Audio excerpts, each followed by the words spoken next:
kenapa si uang menjadi manja? Karena kita selalu mengatakan, mau kemana? Mau cari uang. Mau cari uang, mau cari uang, mau cari uang. Itu menjadi afirmasi. Afirmasi, dia cari uang. Ya, Kemanapun uang akan ku kejar. Makanya ada cerita di mana orang ngejar uang, akhirnya apa? Setelah dia dapatkan uangnya, dia udah tua, jatuh mati. Itu gimana? Apakah ada orang yang melakukan afirmasi, tapi juga tidak bertindak itu? Kalau itu gimana kira-kira? Agak susah dapatnya. Agak susah. Agak susah dapatnya. Tapi kalau kita misalnya biarlah uang yang mencariku. Nanti kalau kita terus mengatakan demikian, mungkin saja kemudian kita akan ya dengan action tadi itu, dengan attraction kita tadi itu, mungkin saja orang-orang yang akan mendatangi kita. Meditasinya sambil sadar, meditasi aktif gitu. Itu ketika kita konsisten, stay di situ terus. Tiga buah yang akan kita dapatkan apa dalam hidup. Aku pengen geser tentang ini tadi siang Pak Wayan tuh kalau nggak salah kan, karena banyak yang tanya pengen sugih bareng, pengen happy bareng tadi ya. Terus kemudian Pak Wayan punya doa, yang doa itu ketika kemudian diucapkan itu kita tidak lagi untuk bingung cari uang gitu. Tapi justru sebaliknya gitu. Uanglah yang mencari kita. Uang yang mencari kita gitu. Dan ini saya tanyakan karena mungkin akan relate dengan yang saya alami gitu. Karena saya dari dulu dari SMK gitu, selalu mengulang-ulang kata gitu, tiap malam jam 2 malam itu saya ulang sampai 8-9 tahun dengan kata-kata yang sama gitu. Yeah. Ada yang positif gitu ya, itu positif. Ada yang juga agak berada negatif gitu. Misalnya, aku sampai kapanpun nggak akan bikin yang namanya SIM gitu. Tapi aku nggak akan pernah berurusan sama polisi meskipun tidak punya SIM gitu. Dan itu terjadi bener. Terjadi bener semuanya, mau yang positif yang negatif pokoknya terjadi gitu. Kata-kata yang tak ulang-ulang terus. Doa tadi Pak Wayan, biar kita kita nggak bingung cari uang tapi malah dicari uang gitu. Sesimpel apa kira-kira itu? Ya, ada tadi yang saya mau sampaikan tambahannya sebenarnya 3 doa tadi yang sering kita omongin. 3 doa. Do affirmation. Afirmasinya itu bisa melalui doa yang Mas Hendra katakan, tuh ucapkan sebelum tidur, atau pada saat meditasi, atau pada saat sembahyang, atau pada saat kita sedang kondisi santai begini. Ngobrol sama siapapun, misalnya, ya biarlah uang yang mencariku. Itu misalnya, sambil bercanda-bercanda begini, tampaknya bercanda, tetapi itu afirmasi yang diulang-ulang. Gitu. Do attraction, do affirmation, do attraction. Nah, di sini kita memunculkan daya tarik. Ya, karena kita munculkan daya tarik kan kita menjadi magnet bagi yang akan datang itu. Betul. Nah, habis itu kita do action. Nah, kalau kita nggak ada action apa-apa ya, tapi walaupun kita action kita bukan untuk mencari uang, bukan. Kita action kita untuk apa? Menguatkan daya tarik itu. Nanti itu akan datang kepada kita. Contoh nih misalnya, kayaknya kalau saya, misalnya saya punya teman, dia jago bikin mebel untuk dirinya sendiri. Dia tidak bekerja bikin mebel untuk cari uang, enggak. Tapi kemudian orang lain yang melihatnya. Akhirnya apa? Aku bikin ini dong gitu. Dia nggak usah promosi, didatengin sama orang-orang gitu. Akhirnya dari mulut ke mulut orang-orang nyari dia gitu. Dia nggak pergi kemana-mana, dia diam di rumah aja gitu. Nah, contoh nih misalnya, ada orang yang biarlah uang yang mencariku, kemudian dia attraction, dia belajar masak, action juga belajar masak yang enak dan sebagainya. Kemudian dia kasih temannya makan, pas temannya main sana dikasih makan, temannya senang dengan makannya dia. Akhirnya apa? Nanti aku bikinin dong makanan, aku kontrak. Akhirnya dia nyebarin, akhirnya dia menjadi pengusaha catering karena orang-orang datang ke tempat dia. Dia nggak kemana-mana, orang yang nyari dia. Nah, jadi sama dengan ini, burung perkutut itu nggak pernah nyari uang, tapi uang yang jadi burung perkutut sampai ada yang 1 miliaran gitu. Kenapa dicari? Karena dia memunculkan daya tariknya, attraction dia dengan suaranya yang mungkin luar biasa, dicari banyak orang gitu. Yang penting kan dicari banyak orang. Nah, kenapa si uang menjadi manja? Karena kita selalu mengatakan, mau kemana? Mau cari uang. Mau cari uang. Gitu. Itu menjadi afirmasi. Afirmasi, dia cari uang. Kemanapun uang akan ku kejar. Makanya ada cerita di mana orang ngejar uang, akhirnya apa? Setelah dia dapatkan uangnya, dia udah tua, jatuh mati. Benar tuh. Ya, Aku yang setuju tadi sama Pak Wayan, ngomong meskipun kita nggak terlalu serius sambil bercanda, dan itu aku juga melakukan hal yang sama, aku ulang-ulang terus gitu. Ya, ada terjadi. Bahkan meskipun itu kebohongan, kadang terjadi. Iya, betul Nah, sekali. tapi doanya redaksinya yang pas tadi apa ya Pak Wayan ya, pas waktu siang tadi gitu ya. Selama ini kita berdoa, ya Allah atau Tuhan berikanlah aku uang gitu. Itu tadi redaksi yang pas gimana? Biarlah uang yang mencariku, gitu aja. Iya, Tuhan, ya Tuhan biarlah uang yang mencariku. Oke, Tuhan biarlah uang yang mencariku. Ya, Gitu. jadi kalau demikian, tapi kan kita kalau diam aja juga, ya itu pengemis juga doanya sama, ya Tuhan biarlah uang yang mencariku, dia begini juga. Tapi bisa nggak nge-trigger supaya kemudian kita jadi sampai ke level tindakan itu lewat afirmasi dulu, itu kan dalam rangka untuk kemudian supaya ketika misalnya gini, maksudku gini, ketika kita punya pikiran yang besar, Ya, ya kan, terus kemudian selaras dengan perasaan, maka konsekuensinya akan melahirkan tindakan yang besar pula gitu. Kita berteman juga tidak sembarangan, Betul. memanfaatkan waktu dengan sangat luar biasa, investasi diri dan seterusnya. Betul. Nah, itu tuh gimana? Apakah ada orang yang melakukan afirmasi tapi juga tidak bertindak itu? Kalau itu gimana kira-kira? agak susah dapatnya. Agak susah. Agak susah dapatnya. Tapi kalau kita misalnya biarlah uang yang mencariku. Nanti kalau kita terus mengatakan demikian, mungkin saja kemudian kita akan ya dengan action tadi itu, dengan attraction kita tadi itu, mungkin saja orang-orang yang akan mendatangi kita. Contoh nggak usah jauh-jauh lah, ya. Saya didatengin Mas Hendra dari ini diajak ngaji Roso gitu misalnya kan gitu. Tapi kan saya selalu ngomong, oh nanti saya juga akan masuk ngaji Roso ngobrol sama itu kan. Tapi kan saya action juga. Actionnya apa? Ya saya belajar, saya begini. Akhirnya kan ketemu sama Kang Abu, ketemu sama Mas Hendra begitu. Nah, dulu kalau saya nggak satu grup di WA sama Kang Abu, ya mungkin prosesnya nggak panjang. Proses itu kan kemudian menyatu-nyatukan kita. Contoh ini, laba-laba pingin makan nyamuk atau pingin makan serangga. Apa yang kemudian dilakukan? Aku akan diam dan serangga akan mendatangiku. Tapi kalau dia nggak membuat sarangnya, apa yang terjadi?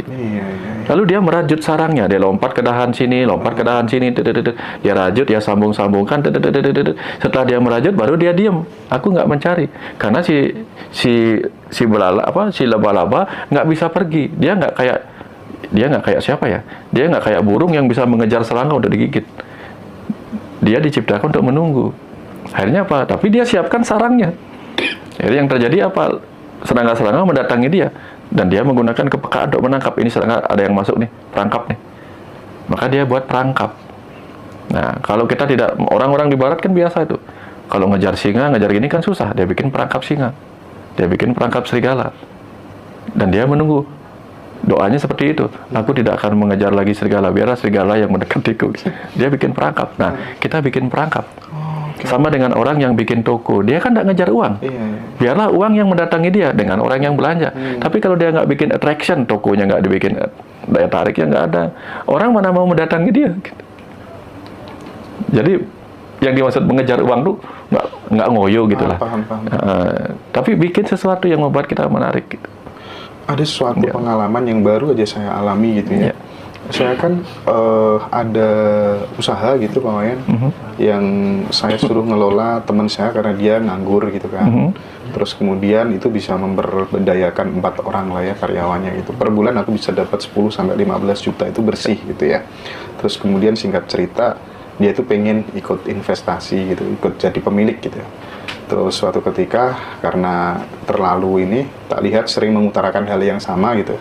Jadi udah ambil aja gitu, yang penting punyaku kembali gitu. Nah, awalnya agak berat gitu ya, tapi yang paling susah itu sebenarnya kalau aku melihat dari case teman-temanku itu, kalau aku kan waktu itu nggak apa-apa deh, ya udah ambil aja itu, sekarang jadi punyamu aja, yang penting milikku kembali, modalku kembali gitu. Aku pada saat itu Pak Wayan, ini pasti aku mau dapat kesempatan yang besar, peluang yang lebih besar 2-3 kali lipat daripada ini gitu. Nah, stay di situ itu menurutku butuh jam terbang gitu Pak Wayan. Dan sekitar 1 bulan gitu aku sampai mau meneteskan air mata. Ya Allah Tuhan, ini gantinya ternyata gitu. Nah, bagaimana kekuatan kita percaya dulu utuh sebelum terjadi, baru kemudian akan benar-benar terjadi. Menurut Pak Wayan bagaimana? Iya, saya juga mengalami hal yang sama Mas Hendra. Ketika buku-buku saya terbit nasional itu kan sebuah kebanggaan sebenarnya gitu. Tapi ketika itu tidak ada, Dan akhirnya setelah sekian lama, saya akhirnya dibantu sama Pak Putu yang punya Faras untuk membuat Jendela Rumah Semesta. Dan akhirnya yang terjadi apa? Bukunya lebih terjangkau, lebih luas lagi dibandingkan yang dulu. Itu yang pertama. Yang kedua, kemudian saya jadi tambah banyak belajar bikin bagaimana layout, Cover yang keren. bikin cover, dan seterusnya lah. Jadi, tapi cukup panjang tuh. Berapa tahun saya jeda akhirnya. Buku tak tercetak. Akhirnya dipalsukan bukunya. Marahkah saya? Enggak. Biasa aja gitu. Ya, yang terpenting kemudian apa yang terjadi? Saya selalu percaya bahwa apa? Saya hanya butuh waktu untuk... Kan saya percaya Tuhan adalah sang waktu. Ada saatnya Tuhan sebagai sang waktu datang sebagai sesuatu yang berisi, ada sebagai sesuatu yang kosong, ada sesuatu yang berisi lagi. Saya nggak bisa meminta Tuhan adalah sesuatu yang selalu berisi, sang waktu yang selalu berisi. Ya, ada saatnya dia siang, ada saatnya dia malam, ada saatnya dia senja. Ya, saya nggak bisa terus-menerus datanglah engkau sebagai siang yang terus-menerus berbahaya itu. Kalau siang terus-menerus, kapan tidurnya kita? Nggak enak tidurnya. Nah, artinya ada saat seperti itu. Nah, tapi kadang-kadang kita kan nggak sabar.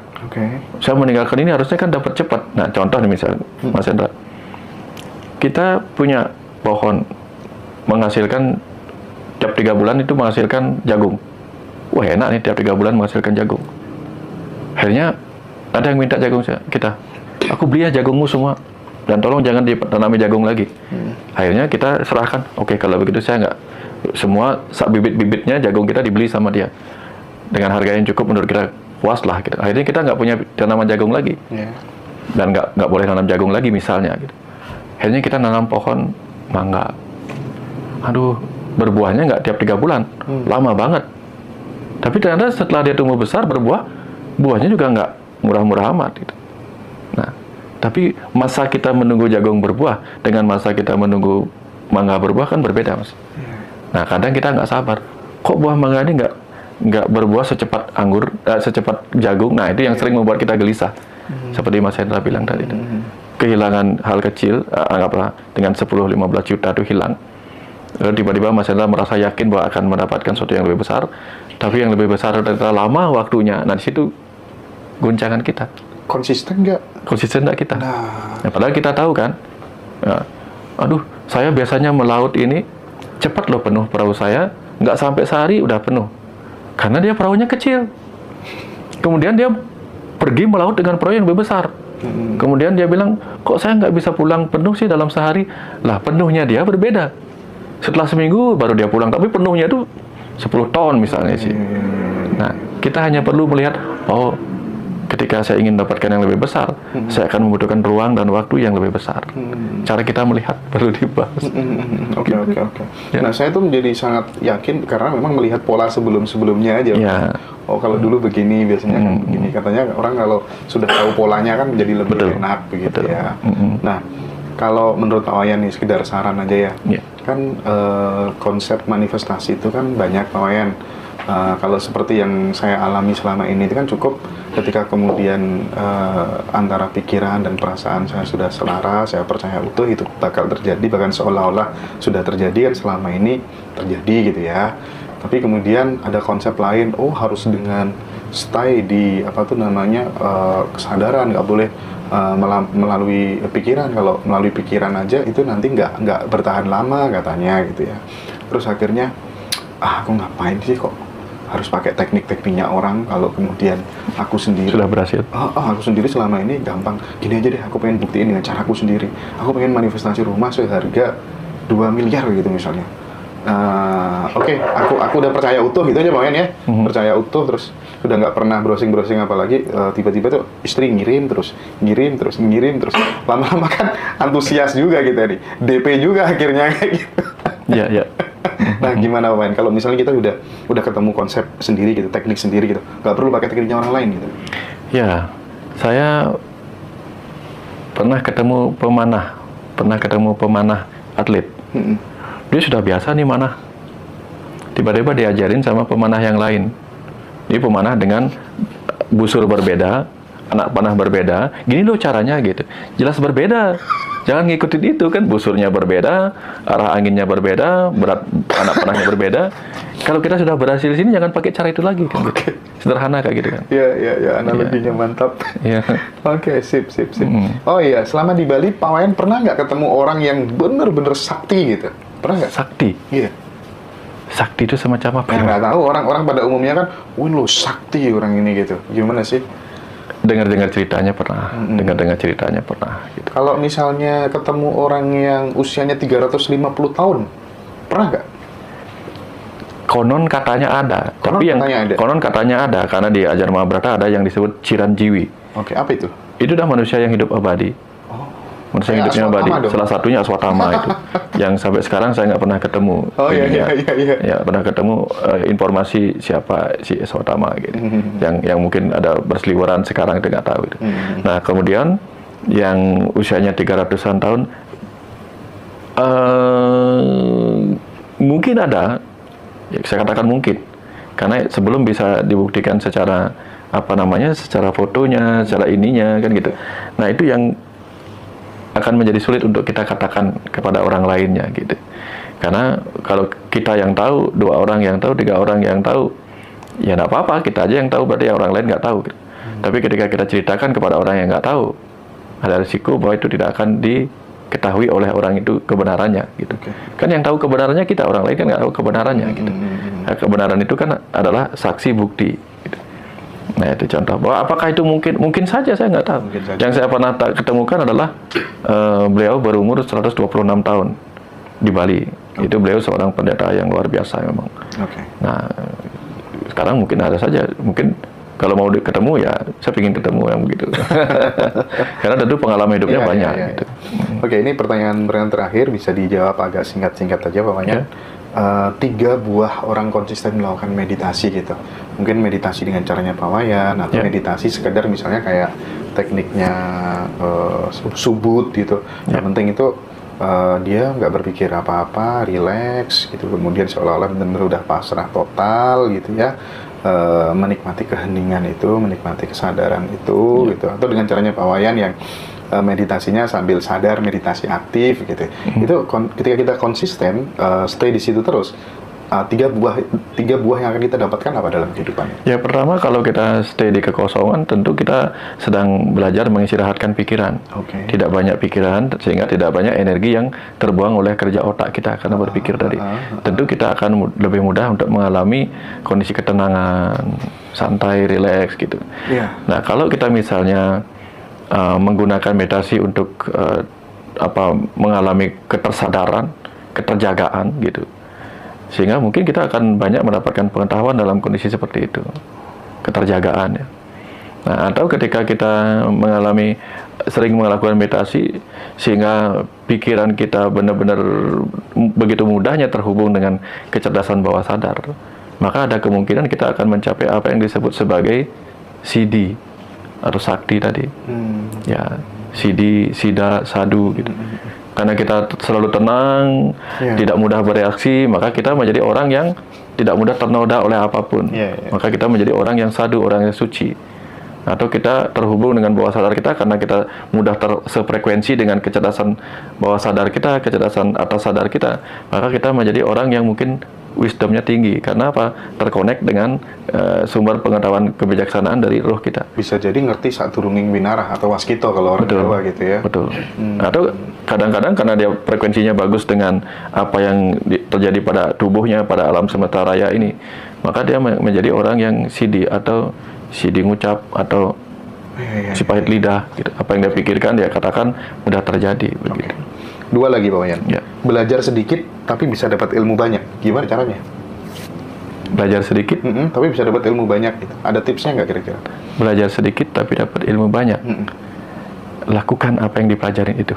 Lakukan apa yang dipelajarin itu ya. Karena contohnya begini, contoh di bukunya Hans, saya lupa namanya. Dia seorang penyeberang penyeberang perahu di sungai. Dia hanya menyeberang perahu bolak-balik, sementara temannya belajar ke tempat suci, ke tempat meditasi dan sebagainya. Dia meditasinya hanya dengan air itu. Iya, iya. Tapi dia pelajarin benar-benar air itu. Dia kenalin di situ. Apa yang terjadi? Ilmunya lebih tinggi ketika dia akhirnya bertemu dengan temannya dalam diskusi. Dia hanya bicara tentang air saja. Karena praktek. Itulah yang disebut ekalawiyah. Oh, kalau Fokus kepada apa yang diinginkannya. Fokus, ya, Fokus dan dia akan temukan banyak hal di situ. Atensi lagi dulu kita pernah cerita tentang atensi. ya, gitu. atensi ya. Jadi karena kita kemudian fokus pada satu hal gitu ya. Katanya siapa saya lupa. Yang kemudian ketika masih sekolah Abdul Kalam kalau tidak salah gitu. Ketika SD kelas 4 gitu disuruh sama gurunya membawa kaca pembesar gitu Pak Wayan, di bawah ada kertas, terus kemudian tiba-tiba si kertas itu terbakar gitu kan. Terus kemudian Kalam ditepuk pundaknya gitu. Nah, jika kamu fokus pada satu hal, kelak kamu akan bisa membakar dunia gitu. Kalam bisa jadi presiden di India yang mayoritas masyarakatnya adalah non-muslim, padahal dia adalah muslim gitu. Dia fokus pada satu hal gitu ya. Oke, pertanyaan terakhir untuk Pak Dr. Wayan Mustika. Ini benar-benar keren banget ya dialog pada kesempatan malam hari ini gitu ya. Nah, saya pengen mendengar perspektifnya tentang ini Pak Wayan. Ada kan beberapa berita gitu ya, tiba-tiba bis, mobil itu yang dari jalan tol itu bisa tiba-tiba berada di tengah hutan gitu. Dan mobilnya tidak licet.